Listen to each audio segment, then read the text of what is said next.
Hello and welcome to the Leading Lounge. I'm your host, Dr. Justin Dubose. Here in the Leading Lounge, we talk with today's leaders and unpack lessons learned and being learned from a career of leading and communicating in their field. These conversations are designed to be both informal and informative, and we want to equip you with wisdom and tools to empower you as a leader where you are and where you want to be. Hey everybody, welcome to episode 50 of the Leading Lounge podcast. Grateful you're here. Glad to have you back. Hey, I hope you've enjoyed the last 3 episodes. 2 were an interview with Brigadier General retired Irizarry, and then 49, the most recent one, was 3 leadership lessons I learned from my dear friend Phil Honeycutt. Today we're jumping back into this great book, The Leadership Challenge, which is full of practical advice, great research-based wisdom for how to lead. And we're going to be looking at chapter 12. So the next 4 episodes of the Leading Lounge, we're going to be finishing up this book. So we've been going through it for some time, multiple seasons. You can go back and listen, find the first one. But today is chapter 12. In the book, the title is Celebrate the Values and Victories. Celebrate the Values and Victories. And it tells a great story that I'm going to read you just a very short part of because it's so relevant to life and leadership. And it's something that's very easy for you and I, as we lead in whatever field we have, to overlook. It can feel almost like a waste of time to really celebrate, or we get stuck in this trap of like, well, what's really worth celebrating? Is this really worth celebrating? The answer is yes, it's worth celebrating. Whatever it is, it's worth celebrating if you and your team accomplished it. So chapter 12 starts with this great quote: life is too short to be miserable. Life's too short to be miserable. And it tells a story of this guy named Charles Ambelang. And Charles Ambelang took over the HR department at a university, at Santa Clara University. And what he inherited was a place that was demoralized. Nobody wanted to be there. It was just kind of a sour place, to go to work. And so he took it over, and his goal was, hey, we're going to celebrate the things we're celebrating. We're going to celebrate our people. We're going to celebrate our accomplishments. And so it begins to talk about the creative ways that he would celebrate. He would buy movie tickets so that everyone in his department and a spouse or family member or loved one could come to see these new release movies. And these aren't, just your terrible B-list, C-list movies. He would do this for blockbuster films that were just coming into theaters. And it talks about how, the people, the team felt so appreciated. And leading into this quote I want to give you from one of the team members, it says this: Charlie took HR from a work group that was scared to say or do anything outside of normal channels to a team that works well together and supports one another. As individuals and work teams, everyone is empowered and encouraged to innovate and offer up ideas, and then to take the time to celebrate individual and team accomplishments. There's more team cohesion and cooperation than ever existed before. Here's how one constituent summed up Charlie's approach. Here's a quote I'll leave you with before we get into 2 applications. They say this: as the chief encouragement officer of HR, Charlie has shown us that we all contribute to the success of the entire team. And he regularly and repeatedly comes up with enjoyable and unique ways to keep us fully engaged and doing great work. He has a talent for making work rewarding and fun. Wouldn't you love that to be said about you? Man, Justin just has a talent for making work rewarding and fun. Insert your name here. Gosh, they're good at making my work rewarding. And the fun that we get to have as a team is irreplaceable. I love coming to work. Charlie totally transformed the department, the HR department there at the university, by just seeing people, recognizing people, and celebrating them and their accomplishments.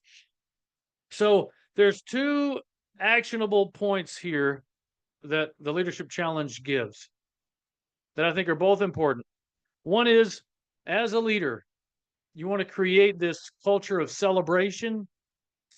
Create a spirit of community. Create a spirit of community. How do you do this? Here's the best way I know how to tell you how to do this. Think about a community that you love being in, whether it's your family, whether it's some hobby club or group you're interested in, whatever it is. Maybe you have I don't know, a breakfast group that you meet with and you just have coffee and you talk. What are the things in that community that you love? What makes you look forward to going and being a part of it? And what makes you stay engaged with the community even when you don't have to? A lot of times the difference in work and community that we love is one we can't wait to get out of and we do it just because we have to. And the other we look forward to. They couldn't hardly keep us out of there. And so, what is it about a community that you have that you love that you could create the spirit of that same community with your team at work? I would suggest part of it is letting people be who they are. That's a huge part of it. I would I would bet money on one of the things you love about this community that you're in that you look forward to is that you can be yourself and you can express yourself as yourself. And there's no fear about wondering, how it's going to be taken or received or if it's misunderstood, any of that stuff, right? So how can you create a spirit of community like that in the team that you have? It's going to be so important to change people from hating to show up to work to, gosh, I can't wait to be there and be a part of this. It's fun, it's rewarding. Creating a spirit of community. What do you like about it? How can you recreate it with the people that you have? One of the interesting things that came up in this chapter is that people felt free to go beyond the official channels of communication. They felt free to populate ideas. Hey, we could try this. What if we did it this way? Kind of that oppression of creativity is a lot of times what makes people go, yeah, I don't want to be here. And probably part of what you love about whatever community you are a part of is that ability to say, hey, I got an idea. What if we tried this? Without feeling as though you're going to be reprimanded because you didn't go through the right channels or the official channels or whatnot. So create a spirit of community. Think about a community that you love being a part of. Identify what you love about it and how can you create that in your team at work. And you don't have to have a position to do that. Anybody can do that. Where you are, you can begin to shape the community, right? And that's influence. That's not position. And so get in there and begin to celebrate people and let them feel the freedom to express themselves and populate ideas of how can we do this better without worried about getting in trouble. And here's the second thing they say, and I think the most important part of this is be personally involved. You, leader, be personally involved in the community that you're creating. When I think back to one of my greatest leadership blunders, it was early on when I was trying to create a community and I kept calling people to things that I myself wasn't personally involved in. And looking back now, it seems so obviously and blatantly hypocritical to say, hey, we need to do this. And then they look around, they go, geez, where's Justin? This was his idea. He's not here. So be personally involved. Don't be tempted to think, as I did, that you can create this community without being intimately involved with it. Make sure that your hands are on the plow that you're asking other people to plow, whatever field you're asking them to plow with you. Make sure your hands are on there and you're not just telling them to put their hands on the plow.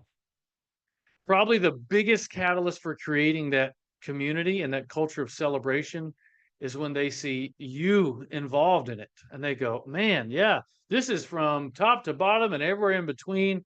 We're all involved in this thing together. So be personally involved in creating this spirit of community with your team and your team members, and it'll go so very far. I'd love to hear from you, whether you're listening on a podcast platform or whether you are watching on YouTube. If you have any ideas that you can share that have worked, or even some that haven't, hey, this is a way we created community. This is a way I got personally involved and made a difference. I'd love to hear them. Please share them. Please share them freely. But if you want to change the culture where you are, create a culture of celebration, you got to be personally involved and you got to try to create that spirit of community, which takes time. It just takes focused intensity over time with you being personally involved, and it'll happen. And just as Charlie changed the whole tenor of the HR department there, and people loved him and appreciated their team members and coming to work. So will you. So can you. So if I can help you with any of that, please reach out to me. You can go to our website, communicatecare.com. You can send me an email, admin@communicatecare.com. I'd love to just start with a consultation. Hey, how can we do this? What's a way we can build this thing together? Sometimes the creative juices to get started are the hardest part. So would love to help you. Please reach out. I hope you enjoyed this episode. Hope it was a blessing to you. Tune in to episode 51, which will be part 2 of this. We'll continue looking at chapter 12 of the Leadership Challenge and give you some great practical tips so you can change the culture where you are. All right. God bless you. We'll see you next time.